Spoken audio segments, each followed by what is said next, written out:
Assalamu alaikum. I am Adnan Shoaib, faculty member at CompSci Institute of Information Technology, and I am a faculty member since September 2011 over there.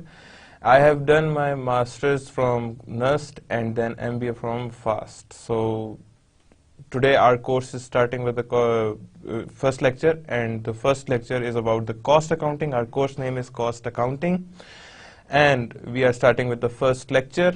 And what the cost accounting is, today we are going to discuss that, how we are going to deal with the cost accounting, what the cost accounting actually means, what is meant by cost accounting, what's the difference between financial accounting and cost accounting. So we are going to see this today, and just the introductory lecture of the today, because today is actually an introduction to the cost accounting.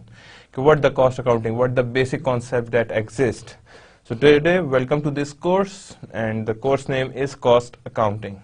So starting with the lecture, so we are starting with the chapter number 1, the accounting role in the organization. What the accounting has a role in the organization? How we are going to see this in an organization? क्या जरूरत है, क्यों accounting की जाती है organisation में, क्या वजह है इनकी कि हम लोग सिर्फ अकाउंटिंग की तरफ ही रहना चाहते हैं. तो हम लोगों ने आज ये डिस्कस करना है कि अकाउंटिंग हम लोगों ने कैसे परफॉर्म करनी है और क्या रोल है अकाउंटिंग का. Then we move further towards the cost accounting. First we discuss the complete in a broad spectrum कि अकाउंटिंग होती क्या है, and then we move towards just on the cost accounting और a managerial accounting towards one side.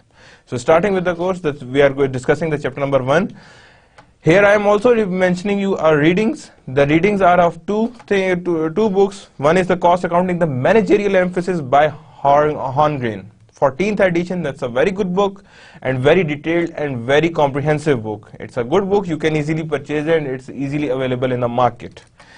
And then you can also consult it with the Managerial Accounting, 12th edition by Garrison et al.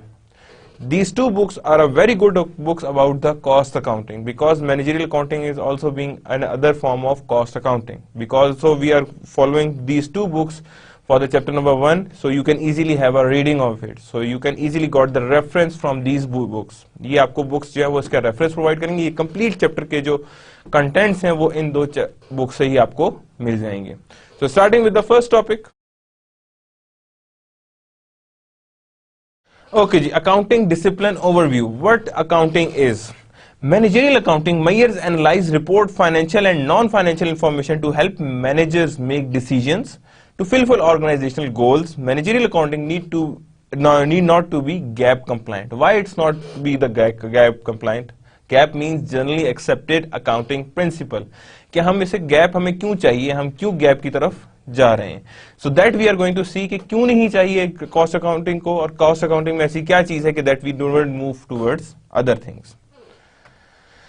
Financial accounting focus on reporting to external user including investor, creditor and governmental agency. Financial statement must be based on GAAP.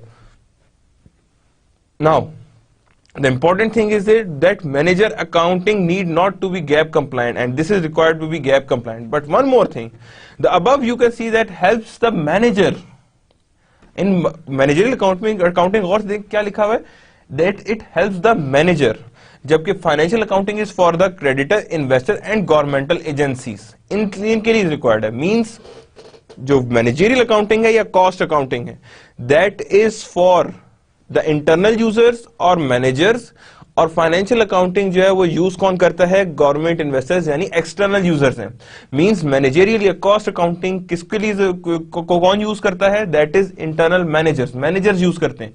और financial accounting का कौन use करता है, that is actually a government और external users. और external user में investors भी आ सकते हैं और क्रेडिटर भी आ सकते हैं. That's why it requires a GAAP compliant generally accepted accounting principle. जबकि मैनेजरियल अकाउंटिंग को गैप कंप्लायंट होना जरूरी नहीं है, because it's an integral part और internal part of an organization. वो एक ऑर्गेनाइजेशन का इंटरनल पार्ट होता है जो वो आगे लेके फर्दर मूव करते हैं. Moving to the next slide. Major difference between financial accounting and managerial accounting. क्या डिफरेंस एक्सिस्ट करता है financial accounting and managerial accounting में? इन दोनों में एक्चुअल में डिफरेंस किधर लाई करता है, क्या चीज है जो इनको डिफर करती है, क्या चीज है जो इनको सेपरेट कर रही होती है, क्या चीज है जो इन दोनों अकाउंटिंग्स को सेपरेट पढ़ने पे मजबूर करती है. Because we study in two different thing. आप लोग पहले फाइनेंशियल अकाउंटिंग पढ़ के आ चुके हैं, दैट इज एन एडवांस को towards the managerial accounting, because ये उसका एक तरह से प्रीरेक है and that is required. That means financial accounting and managerial accounting, these are both a part of same accounting system but have a different usage, different values and different methods altogether. एक जो use की जाती है वो decision making internally use की जाती है, एक यूज की जाती है एक्सटर्नल यूजर के, ताकि वो अपने लेवल पे डिसीजंस कर सकें. So first of all purpose, managerial accounting का पर्पस क्या है? Decision making. फाइनेंशियल अकाउंटिंग का डिसीजन पर्पस क्या है? Communicate financial positions to outsiders. नहीं, वो इनसाइडर्स डिसीजन मेकिंग किसने करनी है? जो सीईओ हैं, जो कंपनी के मैनेजर हैं, उनको चाहिए. तो that means it is for the use of managers, that means it's related to decision making. Communicate financial position to outsider means to say कि पर्पस क्या होगा? Communicate financial positions to outsider, के outsider को हमने financial position देनी है, यानी कि in other words that is related to outsider. Primary users क्या हैं? इंटरनल मैनेजर्स, और वहां कौन है? एक्सटर्नल यूजर्स हैं. Focus, emphasis, future oriented, past oriented. Managerial accounting हमेशा एस्टिमेशंस में बहुत बेस करती है, मैनेजरियल अकाउंटिंग या कॉस्ट अकाउंटिंग. अच्छा, वन मोर थिंग, एक चीज आपके जहन में बार बार शायद में भी क्वेश्चन रेज हो रहा हो कि हम कोर्स कॉस्ट अकाउंटिंग पढ़े, why we are saying managerial accounting. याद रखिए, cost accounting and managerial accounting are one and the same thing. Both are being used. One is more related to policy based, we more related to manager based. Cost accounting is also being a part of managerial accounting. Both are known as costing. These both are the same name of the same thing, that is costing. तो cost accounting हो या managerial accounting हो, one and the same thing. दोनों में हमने policy implications पढ़नी है. दोनों में हम मैनेजरियल लेवल पे किस तरह पॉलिसी डेवलप करेंगे based on calculations, that we are going to see. So cost accounting and managerial accounting are one and the same thing, and both are based on the same single pattern or a single subject. You can say it's a name of a single subject, two names of a single subject. यानी एक ही subject के दो नाम हैं. So managerial accounting is actually a cost accounting. So don't get confused कि why we are going for the managerial accounting. First, focus, emphasis. Managerial accounting is always be a future oriented. Financial accounting is always be over on the past oriented. In other words, managerial accounting में हम estimations पे base करते हैं, forecast कर रहे होते हैं कि हाँ जी इतने एक्सपेक्टेड खर्चा हो सकता है, इतना एक्सपेक्टेड खर्चा हो सकता है. लेकिन जब हम बात करते हैं अकाउंटिंग की, हम कहते हैं इतना खर्चा हो चुका है, अब बताओ इसे लिखना कैसे. तो दैट इज द डिफरेंस. वहां पे पहले पास्ट हो चुका होता है. Now we are recording the past, that is about the financial accounting. And when we talk about managerial accounting, that is more towards the emphasis on future. Future पे emphasis ज्यादा होता है कि हम फ्यूचर में क्या करने जा रहे हैं. फॉर एग्जांपल, एक कॉन्सेप्ट का नाम लेता हूं, कॉस्ट अकाउंटिंग है, जिसे कहते हैं फैक्ट्री ओवरहेड्स. फैक्ट्री ओवरहेड्स की बात करता हूं. अब मुझे तो नहीं पता कि एंड मैंने, अब फॉर एग्जांपल मैं एक जगह है जहां पे मैं कोई प्रोडक्शन कर रहा हूं, कोई प्रोडक्ट्स बना रहा हूं. वहां पे जब मैं प्रोडक्ट्स बना रहा हूं, मैंने वहां पे प्रोडक्शन की, ठीक है जी, प्रोडक्ट बन गया, ओवरऑल पता तो लग गया कि हाँ जी रॉ मटेरियल इतना लगा, इस चीज लकड़ी, सपोज चेयर वहां बन रही थी तो मैंने कहा जी इतनी लकड़ी लग गई. लकड़ी की तो कॉस्टिंग पड़ जाएगी, लेकिन उस जगह का जो रेंट है, उस जगह की जो हमें बिजली लग रही है, उस जगह की जो हमारे पास इंश्योरेंस है, वो तो प्रीमियम चार्ज होंगे तो तब पता लगेगा ना.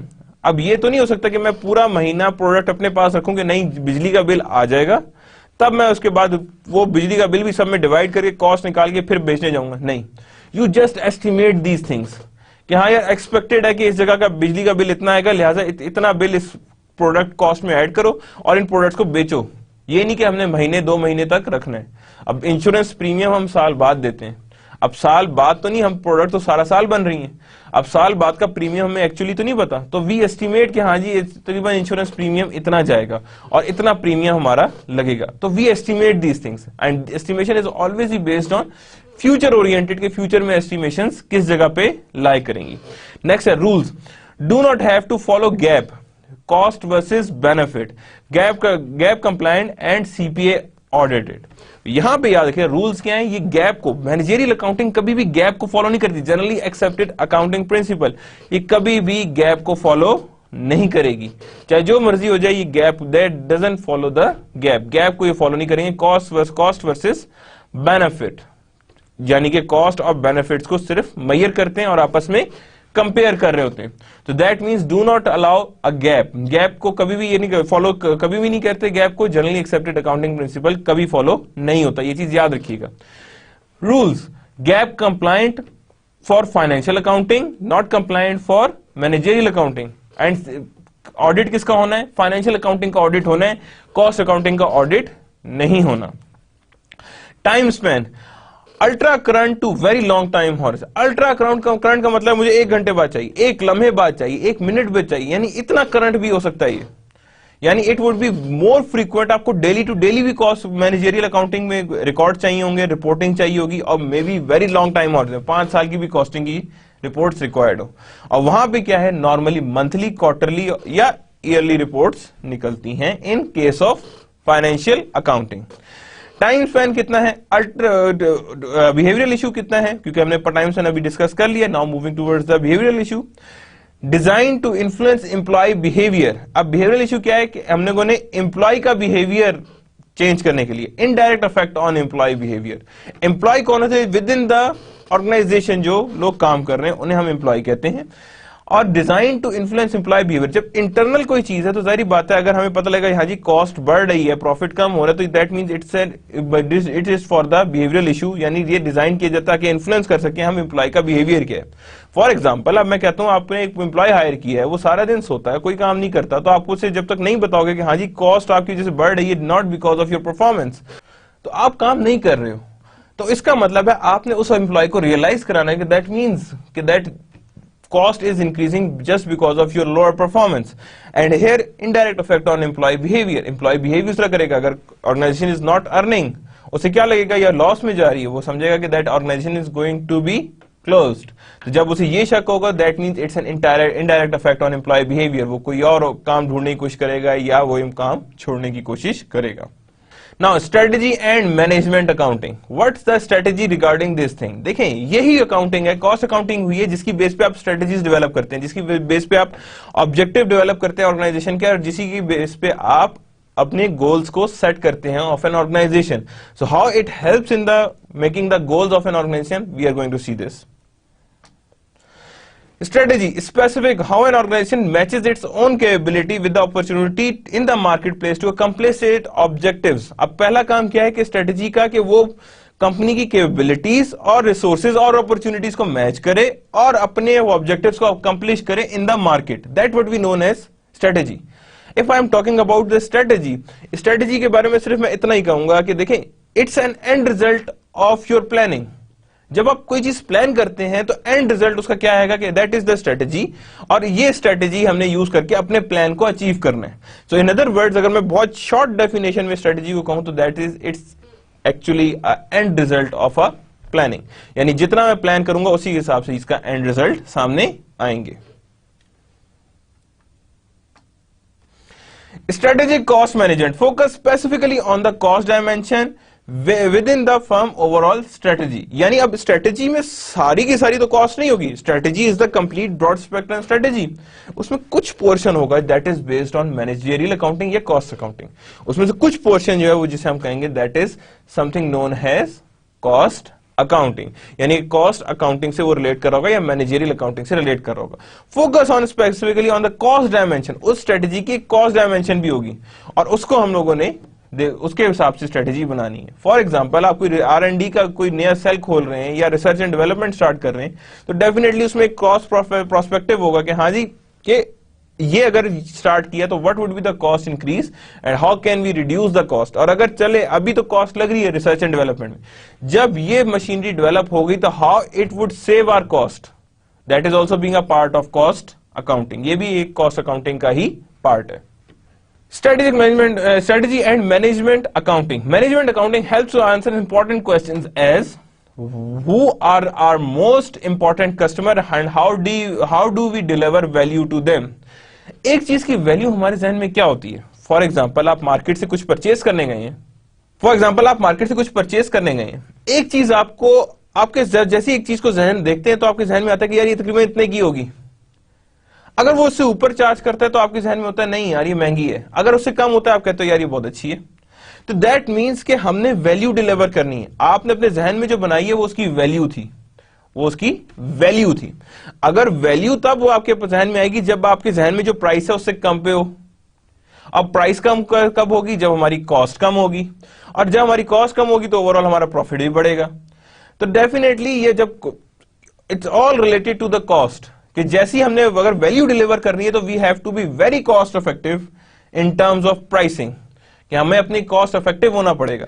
What substitute product exist in the market and how they differs from our own. हमने ये भी साथ देखना है कि क्या सब्स्टिट्यूट, इसके अलावा सपोज फॉर एग्जांपल मेरे पास पानी है, मुझे प्यास लगी, मैं पानी पी रहा हूं। If pani is not available then I would have prefer juice, any Coca-Cola और एनी अदर सॉफ्ट ड्रिंक, तो मैं प्रेफर करूंगा। जब मैं इसलिए प्रेफर करूंगा दैट मींस पानी का ये सारे अल्टरनेटिव है, जूस भी, सॉफ्ट ड्रिंक भी, जितने भी हैं ये सारे क्या आएंगे कि उसके पानी के सब्स्टिट्यूट्स हैं।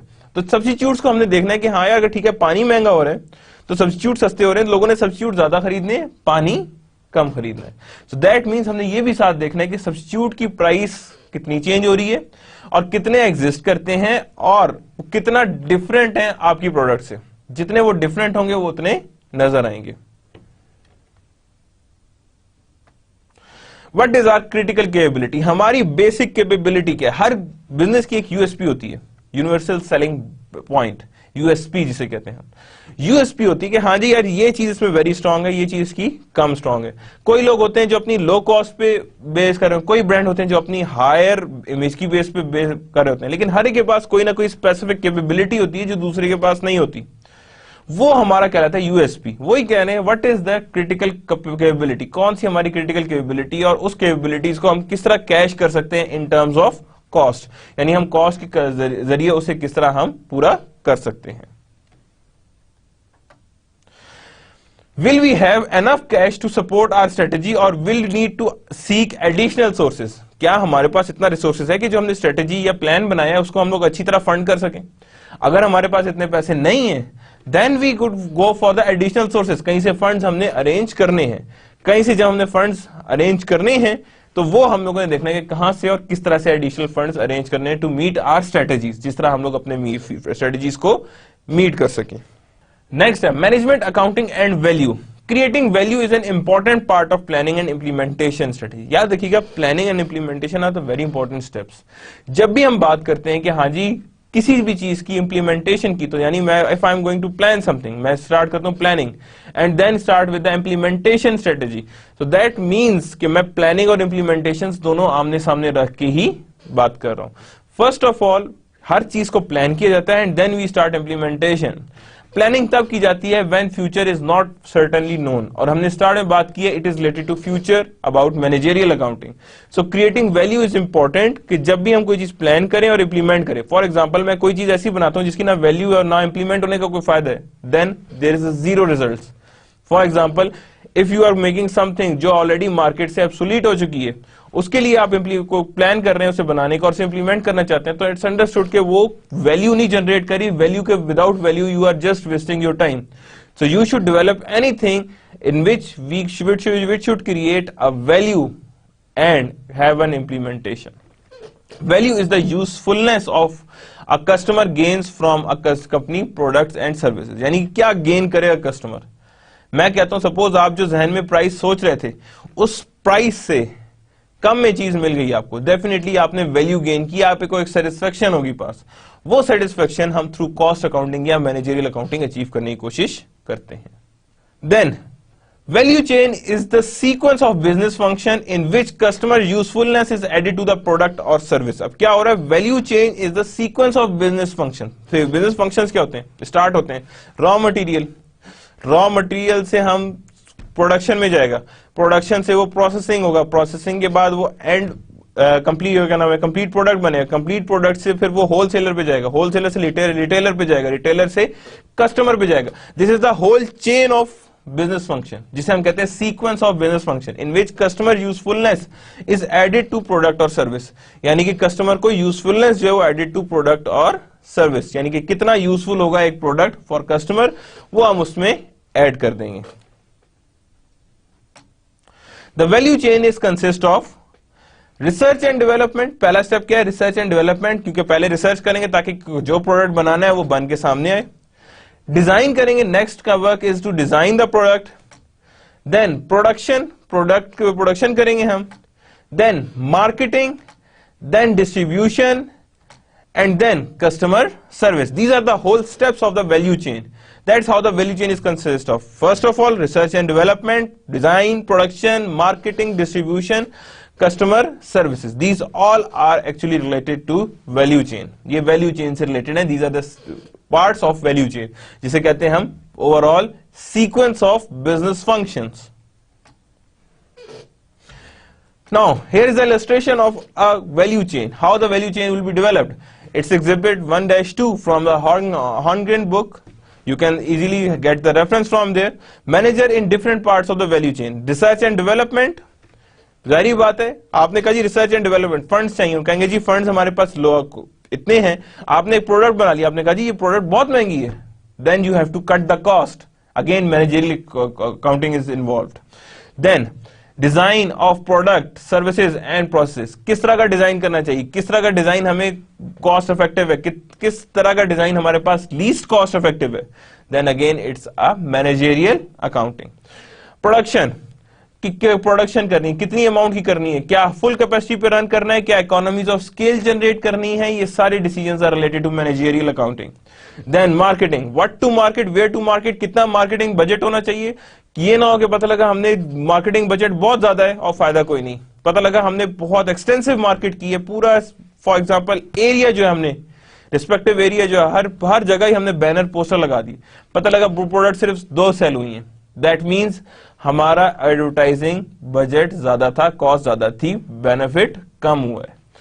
देन डिस्ट्रीब्यूशन, किधर डिस्ट्रीब्यूशन करनी है, किसके पास भेजना है, कहां, किस डिस्ट्रीब्यूटर के पास ये चीज ज्यादा सेल होगी, किस डिस्ट्रीब्यूटर के पास ये चीज कम सेल होगी. So that we are going to see के वहां कहां पे भेजना चाहिए, किधर पे हम ज्यादा कॉस्ट इफेक्टिव होंगे, किधर पे हम लीस्ट कॉस्ट इफेक्टिव होंगे. कस्टमर सर्विस, क्या हम लोग चीज सेल आउट करने के बाद कस्टमर सर्विस प्रोवाइड करने, क्योंकि अगर हम कस्टमर सर्विस प्रोवाइड करेंगे तो कस्टमर रिटेन होगा, कस्टमर रिटेन होगा तो दैट इन अदर वर्ड्स हमारे पास दोबारा आएगा, तो हमारे पास एक तरह से कस्टमर रिटेन है, इसका मतलब है हम फर्दर उसकी तरफ से परचेजिंग टू आवर प्रोडक्ट बढ़ा रहे हैं. So that is also being required for a managerial accounting. The value chain implementation, supply chain for Coca-Cola bottling company. ये जो पूरी supply chain दी गई, that is of a Coca-Cola bottling company. कि Coca-Cola की कितनी bottling company हैं, वही सामने आएंगी. For example, exhibit 1-3, that is also being, you can refer it to the book, Horngren, Cost Accounting in the Managerial Influences by Horngren. Supplier of Coca concentrate. Ingredients, यानी Coca Cola का पहले एक concentrate बनता है, उसके बाद ये बॉटल में कन्वर्ट होता है. देन सप्लाई हो गया वहां से. Then manufacturer of concentrate, manufacturer को हमने सप्लाई कर दिया. बॉटलिंग कंपनी स्टार्ट होगी, बॉटलिंग मतलब उसने बॉटल्स में फिल आउट करना शुरू कर दिया. Distribution, when it is filled it goes to the distributor. Then retail company, जो रिटेलर्स होंगे, and then for to the final consumer, यानी supplier, manufacturer, bottling company, packaging जिसे हम कहते हैं, then distribution, then retail company, and then final customer. Supplier of non-concentrate material, bottling company में क्या है कि वहां पे supplier भी है non-concentrate material. अब non-concentrate material कौन सा होगा, obviously bottles हैं, bottles के lids हैं, वो सारे के सारे non-concentrate हैं, एक hard metal है, वो कभी भी concentrate तो नहीं आएंगे ना, non-concentrate तो है ही नहीं वो. These are the packaging material जिसकी बेस पे बॉटलिंग होती है. तो इधर पे इस पॉइंट पे हमें बॉटलिंग कंपनी को सप्लायर रिक्वायर्ड होगा. Key success factors, now here we come. The dimensions of performance that customer expect and that are key to the success of a company includes, first of all cost and efficiency. That is a very important thing.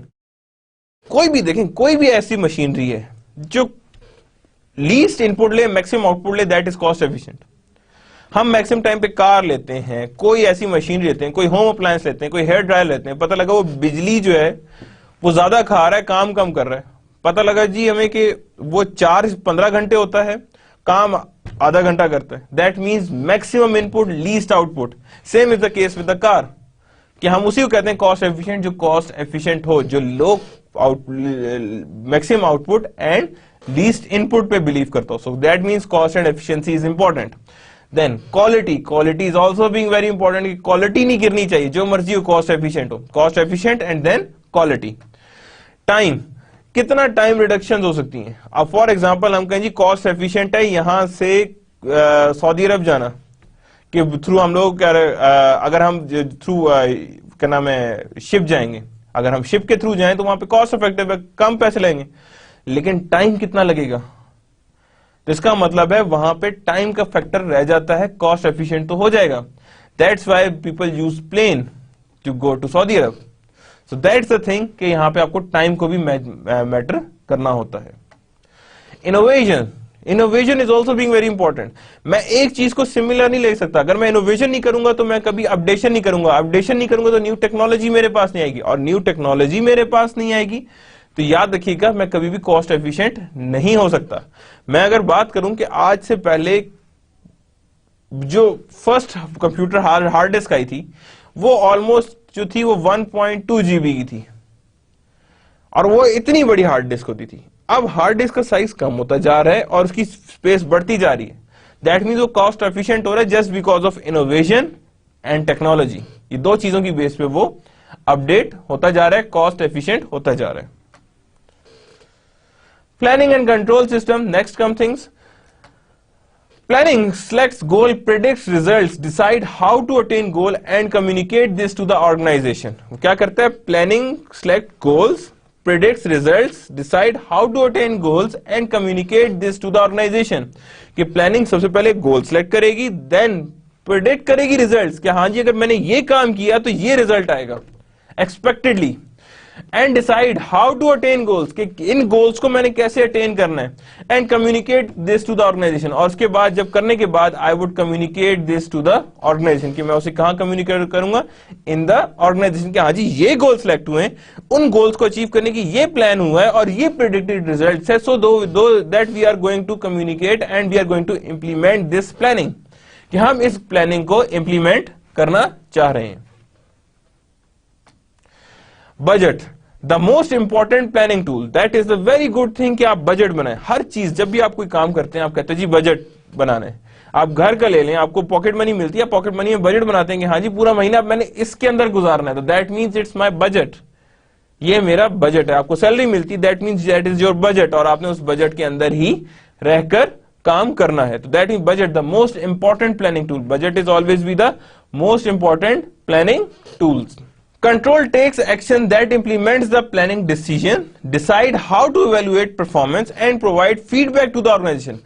Control क्या करता है? Takes action, implement planning. Planning सारी implement करेगा और उसके बाद evaluate करेगा performance की performance बढ़ी भी है जो predicted result से या नहीं बढ़ी है, क्योंकि वो तो प्रेडिक्शंस थी ना, और प्रेडिक्शन कभी 100% तो नहीं होती, और जब 100% प्रेडिक्शन नहीं होती that means you need to get the feedback कि हाँ यार जो सोचा था, जो प्रेडिक्शन थी, क्या उस पे ये पूरा उतरे हैं या नहीं उतरे।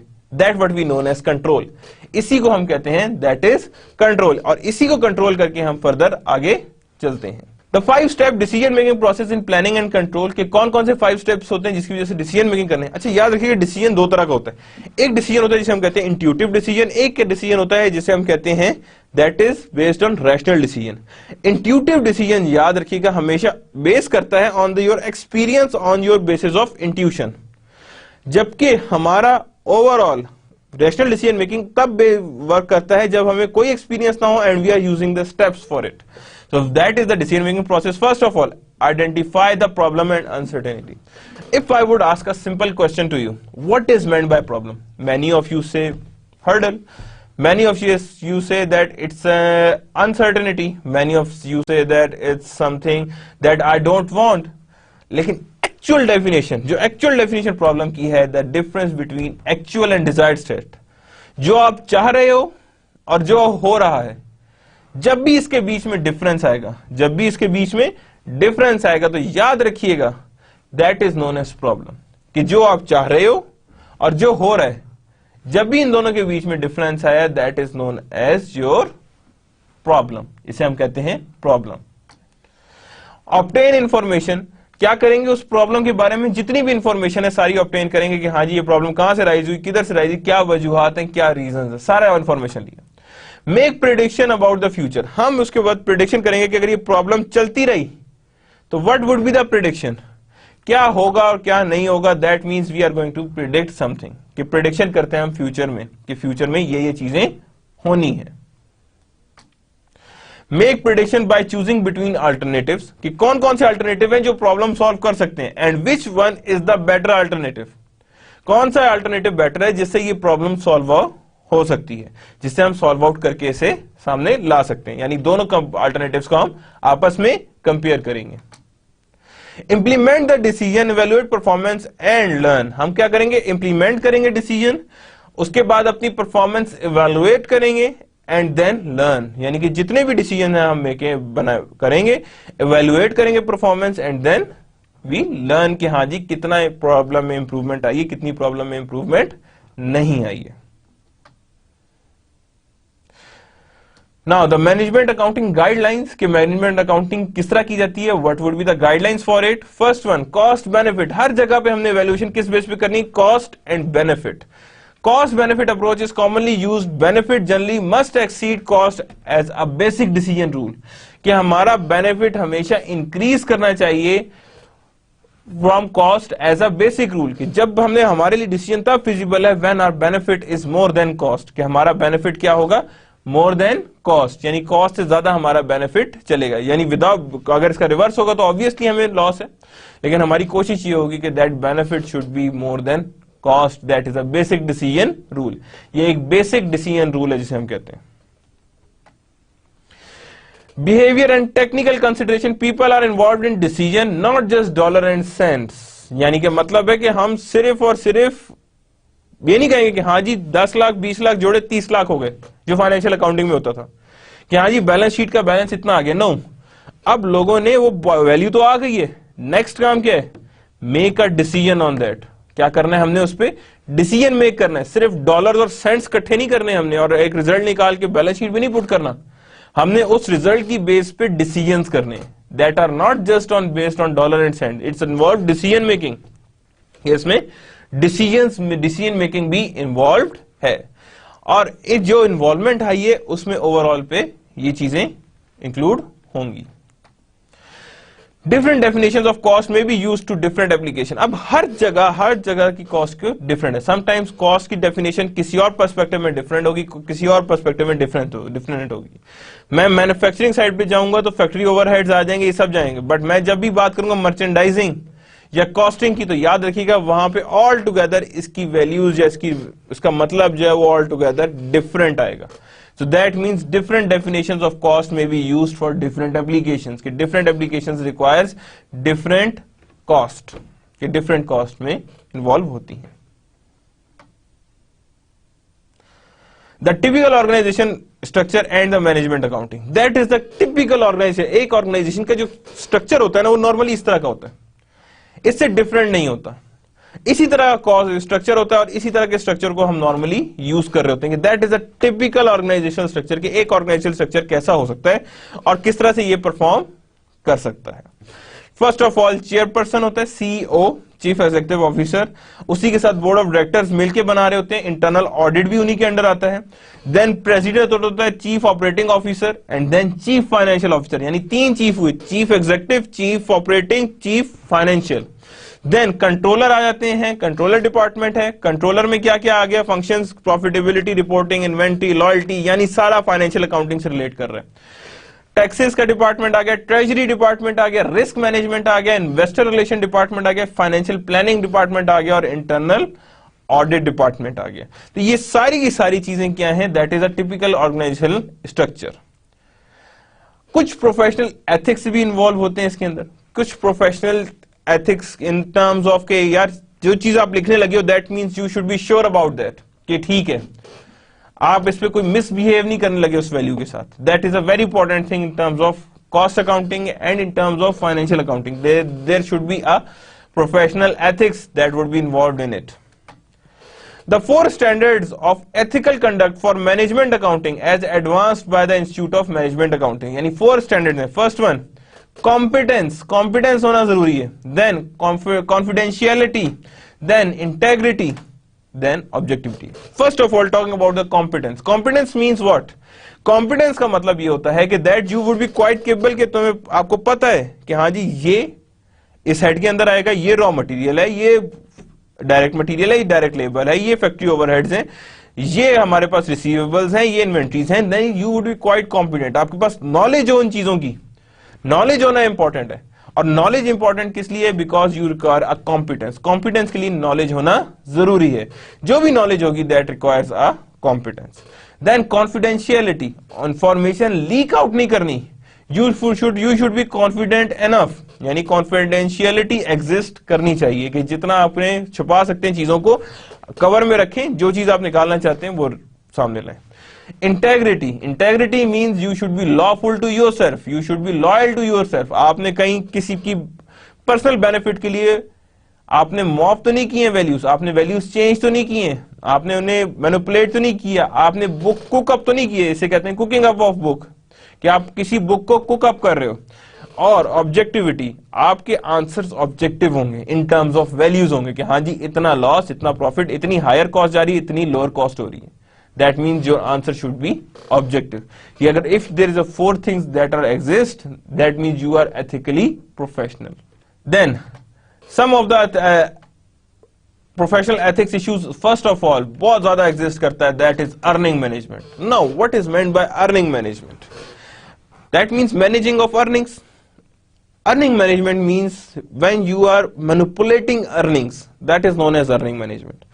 अच्छा इस साल आप सपोज ये खर्चा हुआ है, अच्छा अभी इसकी पेमेंट तो नहीं की, कोई बात नहीं अगले साल डाल देंगे, या अच्छा अभी पेमेंट, अभी तो खर्चा हुआ ही नहीं है, कोई बात नहीं इस साल डाल दो। That is what we known as earning management, जिसे इन अदर वर्ड्स हम क्या कहते हैं?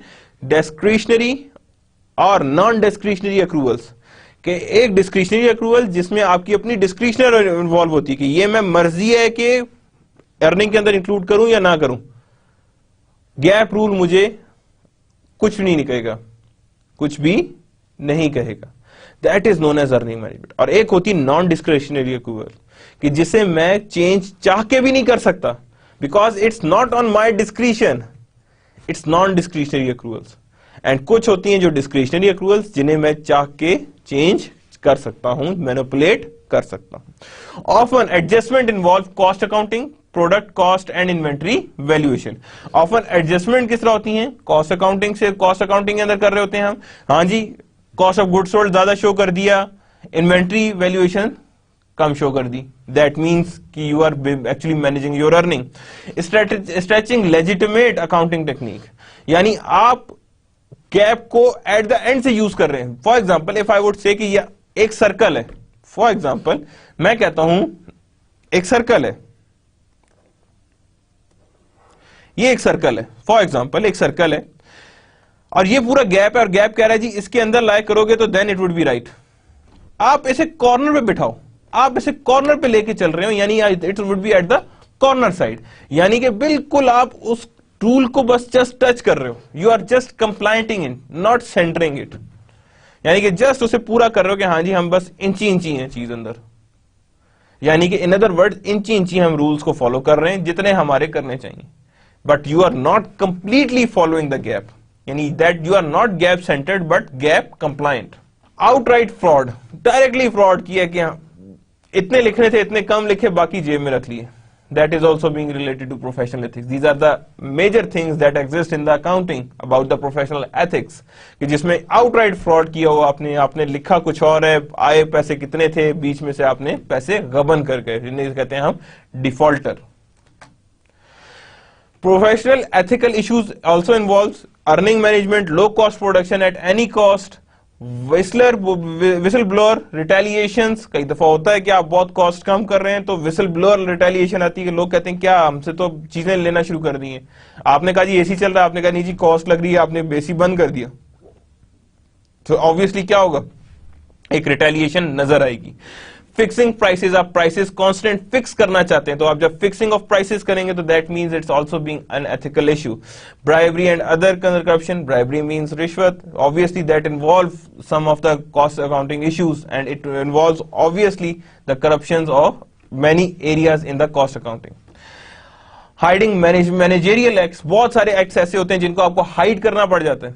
हाइड कैसे करना पड़ता है? फॉर एग्जाम्पल मैनेजेरियल कॉस्ट होती हैं, आप उसको कह रहे हैं कि अच्छा अभी नहीं शो करनी, बाद में शो करनी है, आपको डर ये भी लगता है कि if I would show a loss boss मुझसे खुश नहीं होगा, तो इससे अच्छा है मैं जबरदस्ती इसका प्रॉफिट शो करूं, तो आप कोई अगर एक्टिविटी में जो लॉस हुआ वो आप एक्टिविटी छुपा जाते हैं ताकि आपको बॉस से कोई कंप्लेंट इस किस्म की ना मिले।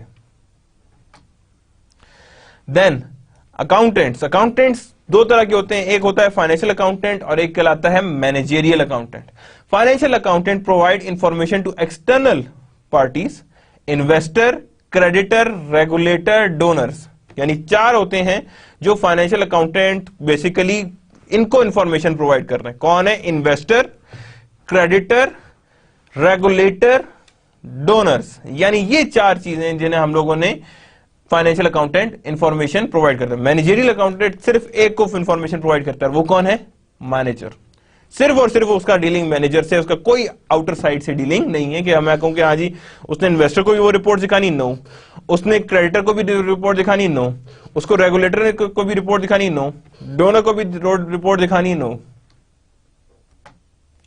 Cost accounting, now managerial accountant and cost accountant. अब यहां पे क्या आ रहा है? Managerial accounting, cost accountants provide information to both internal and external user, यानी इनका काम क्या होगा? Both provide internal and external user. That means product cost information, ये क्या किसको प्रोवाइड करेगा? इंटरनल एंड एक्सटर्नल को यूज करेगा, लेकिन कॉस्ट दोनों को प्रोवाइड करेगा।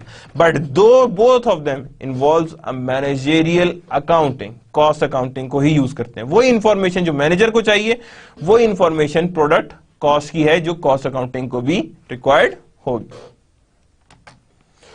Accounting differences, first of all financial accounting and then managerial accounting. अभी स्टार्ट में भी देखा, कुछ और डिफरेंसेस देखें कि अकाउंटिंग लेवल पे क्या डिफरेंसेस एग्जिस्ट कर रहे हैं, कौन कौन से डिफरेंसेस एग्जिस्ट करते जा रहे हैं।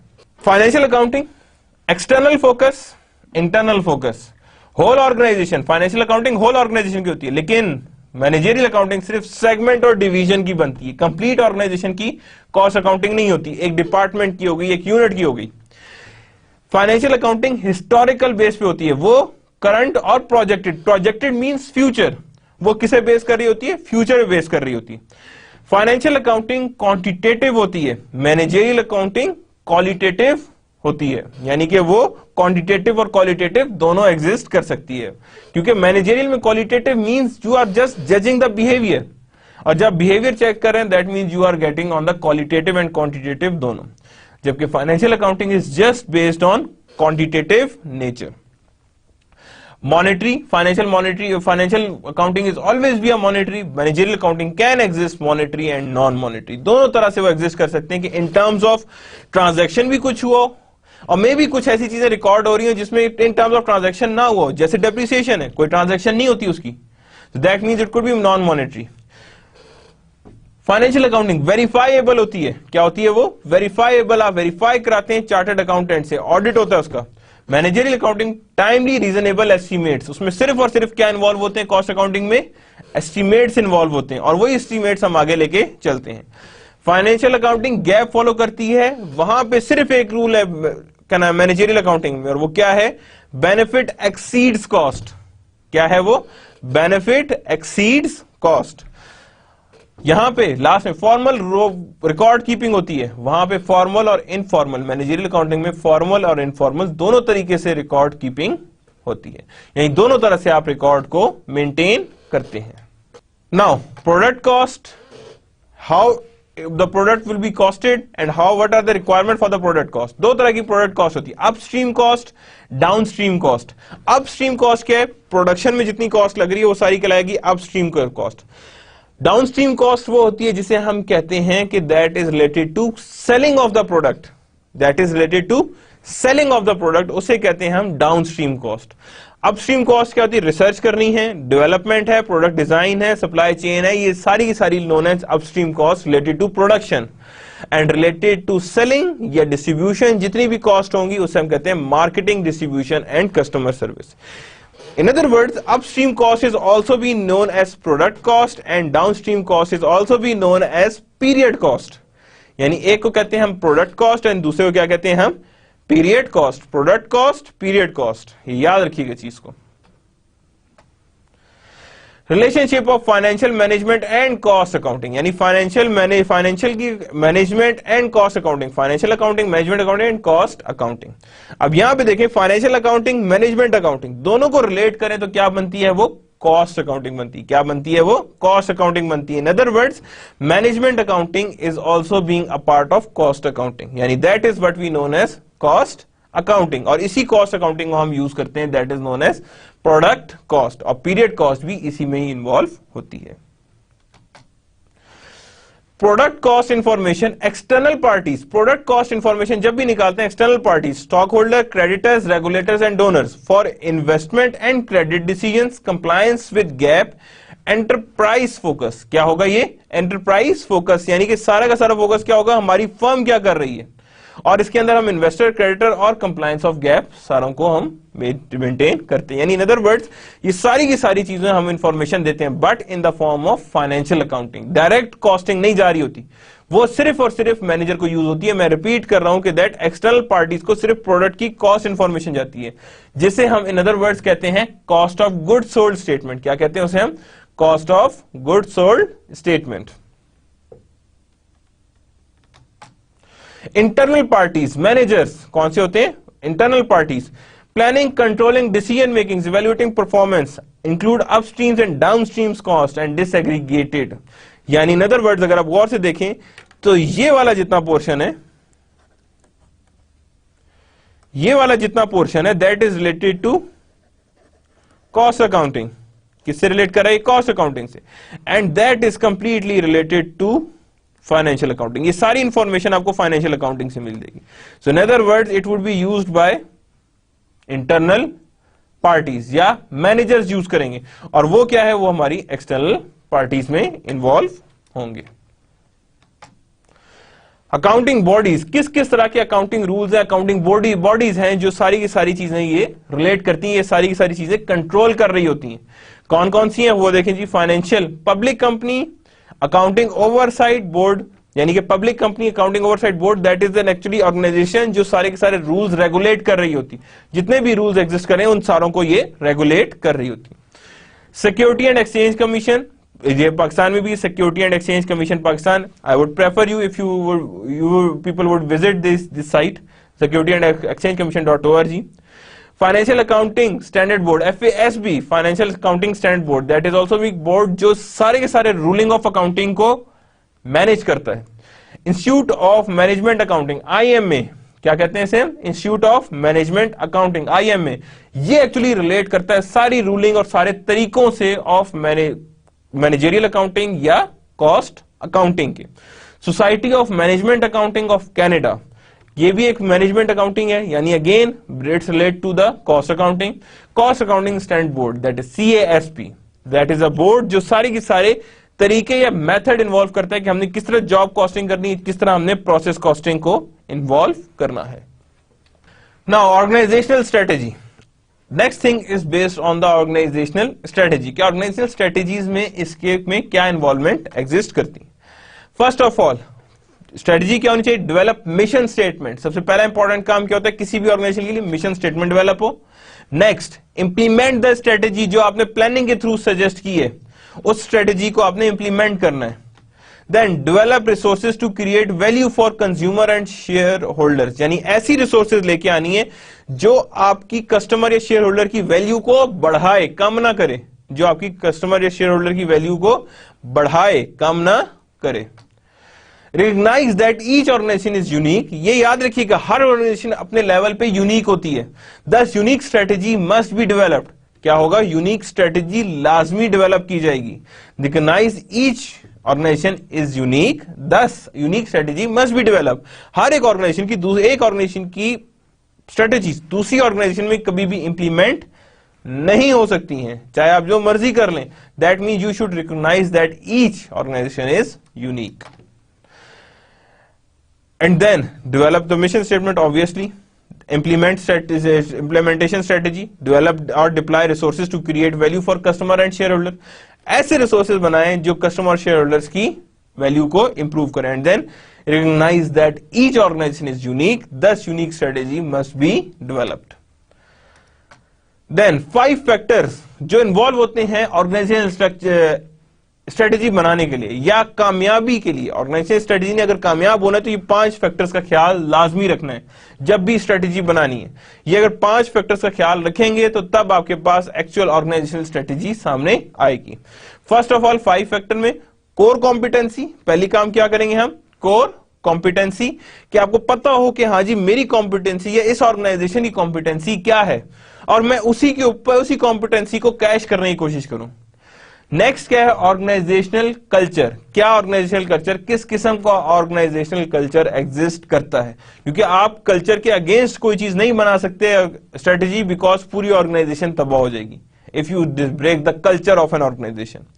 Management style and organisational culture, किस तरह का मैनेजमेंट स्टाइल है, ब्यूरोक्रेटिक है, ऑटोक्रेटिक है, क्रिज्मेटिक है, किस टाइप का मैनेजमेंट स्टाइल है उनका, और उसी के साथ ऑर्गेनाइजेशनल कल्चर किस किस्म का, इसको सामने रखते हुए आपने स्ट्रेटेजीज को डेवलप करना है।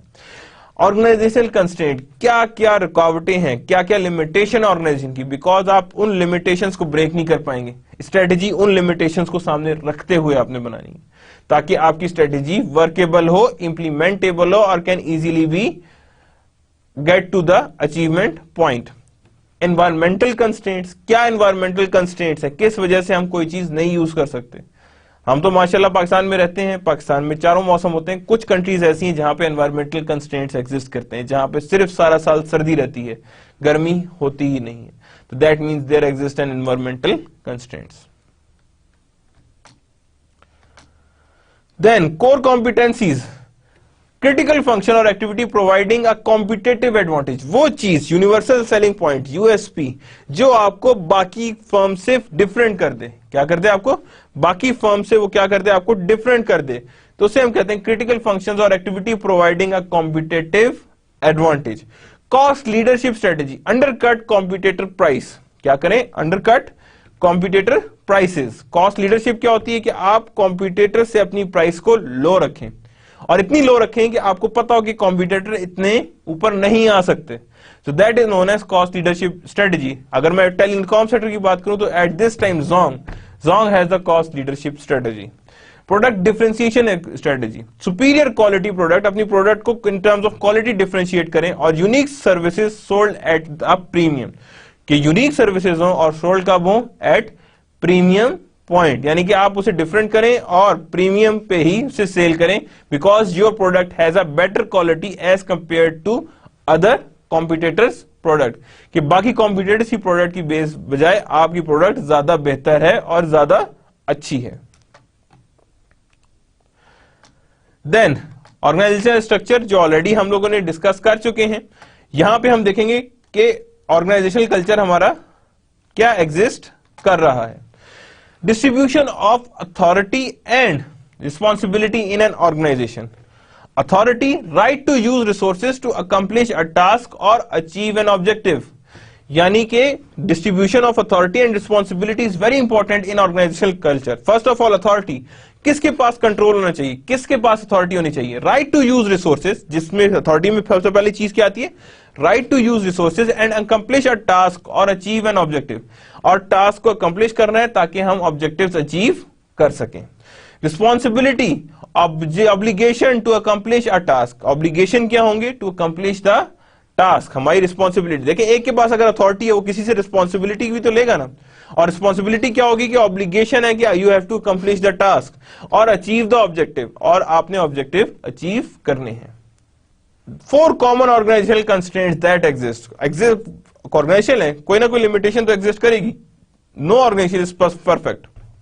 कोई भी ऑर्गेनाइजेशन अगर मैं कहूं कि परफेक्ट है तो that is not the case. 4 common organisational constraints कौन कौन से होते हैं, मॉनेटरी कैपिटल, कि मेरे पास फंड्स कम हैं, किसी के पास क्या अनलिमिटेड फंड्स होते हैं किसी ऑर्गेनाइजेशन के पास, नो, किसी ऑर्गेनाइजेशन के पास अनलिमिटेड फंड्स एग्जिस्ट नहीं कर रहे होते, और जब उसके पास अनलिमिटेड फंड्स एग्जिस्ट नहीं कर रहे, दैट मींस मॉनेटरी कैपिटल का कंस्ट्रेंट एग्जिस्ट करता है। Then intellectual capital, intellectual capital means के कॉम्पिटेंट स्टाफ, वो स्टाफ जिसके पास कोई ना कोई नॉलेज हो, कोई ना कोई क्रैक्स हो, कोई ना कोई डिफरेंशिएशन चीज हो, कोई ना कोई कैपेबिलिटी हो, some spark that exist in them, वो है कि नहीं है, that is also being sometimes different. Then technology, technology कितनी है ऑर्गेनाइजेशन के पास, क्या ऑर्गेनाइजेशन बिल्कुल टेक्नोलॉजी लेस है, कंप्यूटर भी नहीं है उनके पास, किस किस्म का है, तो that exist. And then there exist an environmental constraint, क्या एनवायरमेंट ऐसा है कि जो चेंज को एक्सेप्ट कर लेगा या नहीं चेंज को एक्सेप्ट करेगा, is it possible that it would accept a change or not. Next, a value chain, already देखा था, the set of value adding function and process that convert inputs product into the product और services, यानी input को किसमें कर दे, product और services में कन्वर्ट कर दे। R&D, रिसर्च एंड डेवलपमेंट सबसे पहली चीज है जो उसमें बीच में आती है। देन प्रोडक्ट डिजाइन है, सप्लाई है, प्रोडक्शन है, marketing, distribution and then customer services. Just repetition, already we have discussed, so that is actually a value chain that involve, यानी कितने स्टेप्स हैं इसके, 7 processes, 7 sequence of business functions हैं that cumulates to form a value chain. Communicate strategy to all members of value chain, ये याद रखिएगा कि हमेशा आपने स्ट्रेटेजी जो भी बनानी है, जो भी प्लानिंग करनी है, वो आपने क्या करना है, सारे मेंबर्स को लाजमी शेयर करनी है, जितने भी वैल्यू चेन में प्रोसेसेस या मेंबर्स एग्जिस्ट कर रहे हैं। Now there is something new thing that is known as balance scorecard. What is meant by balance scorecard? It is something a measuring point. इससे that is something a scale of measuring something.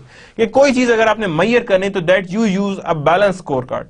क्या क्या measure कर सकते हैं, learning and growth, कि organisation के अंदर intellectual capital कितना इंक्रीज कर रहे हैं, with the passage of time लोग लर्न भी कर रहे हैं, आगे भी बढ़ रहे हैं, तो कितना इंटेलेक्चुअल कैपिटल इंप्रूव कर रहे हैं, that also being used evaluated through balance scorecard. It's a measuring method कि एक और परफॉर्मेंस कितनी ज्यादा कितनी ऊपर इंप्रूव की है।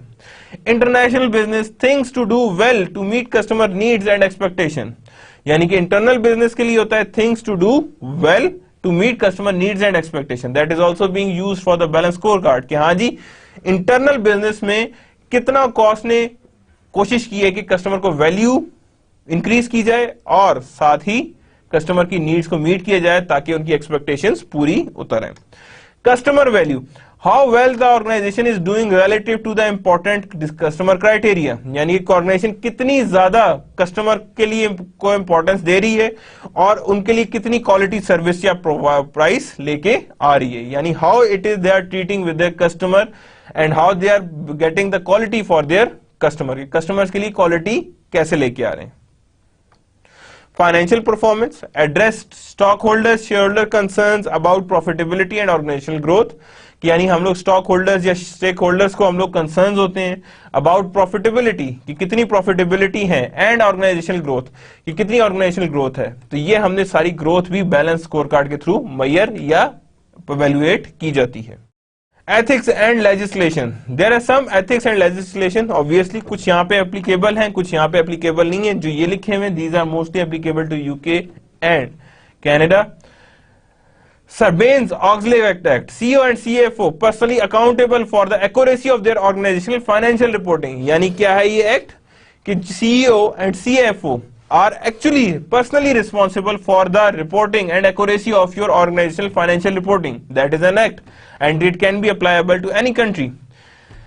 False Claim Act, whistleblower protection and penalty to failure to blow a whistle, disclose known financial frauds, यानी अगर आपको कोई फाइनेंशियल फ्रॉड पता है तो यू शुड डिस्क्लोज इट, अगर आप उसे नहीं विसल ब्लो करोगे तो that means you are a culprit among that fraud, कि आप भी उस फ्रॉड में शामिल हो।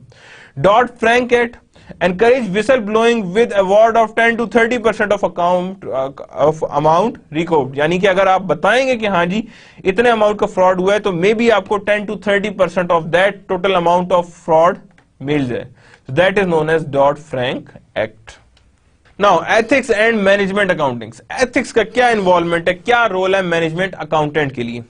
Standards of ethical conduct for management accounting, standards क्या है एथिकल कंडक्ट के फॉर मैनेजमेंट अकाउंटेंट। अगेन जो पहले बताया था, कॉम्पिटेंस, कॉन्फिडेंशियलिटी, इंटेग्रिटी, क्रेडिबिलिटी, ये चारों चीजें, कॉम्पिटेंट होना चाहिए, कॉन्फिडेंशियल चीजों को रखना है, इंटेग्रिटी बरकरार है, और क्रेडिबिलिटी कि जो लिखा है उससे आपको पता हो कि ये सही है, and we have taken that thing from a credible source, हमने क्रेडिबल सोर्स से ये चीज को लिया है।